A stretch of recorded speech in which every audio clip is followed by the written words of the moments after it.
అన్న మీదున్న ప్రేమతో ఆ క్షణంలో ఏదో ఎమోషన్లో కొట్టేసి వెళ్ళిపోయా. కొట్టేసి వెళ్ళిపోయిన తర్వాత అయినా ఈ మద్దాలి శివారెడ్డి అనేవాడు పలానా వాడు మామూలోడు కాదు, వాడు ఇంకా చావలేదు, హాస్పిటల్లోనే ఉన్నాడు, లేస్తే వస్తాడు, వస్తే చేసేస్తాడు అని తెలీదురా. నేను హాస్పిటల్లో ఉన్నప్పుడు నీ గురించి ఏం ఆలోచించానో తెలుసా? శివారెడ్డి నుంచి ఎలా తప్పించుకోవాలి, ఎక్కడ దాక్కోవాలి అని పారిపోయి ఉంటావు. నిన్ను పట్టుకోవడానికి ఎక్కడెక్కడ వెతకాలి, ఎన్ని రోజులని వెతకాలి అని ఆలోచించా.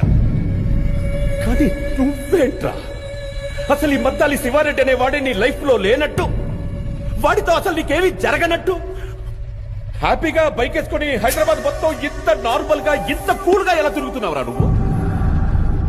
ఎవరు సార్ మీరు? ఎవరు సార్ మీరు? నేనెవరో నీకు తెలియదు. మీరేం మాట్లాడుతున్నారు? మీరు ఎవరు అనుకుని ఎవరితో మాట్లాడుతున్నారు? నేనెవరో నీకు నిజంగా సార్ మీరు ఎవరు సార్? ఈ విషయం నేను ఎట్టకారంగా చెప్పట్లేదు, సీరియస్ గానే చెప్తున్నాను. జరిగిన విషయం నేను మర్చిపోయాను. నా లైఫ్ లో కానీ నా మైండ్ లో కానీ నువ్వు లేవు.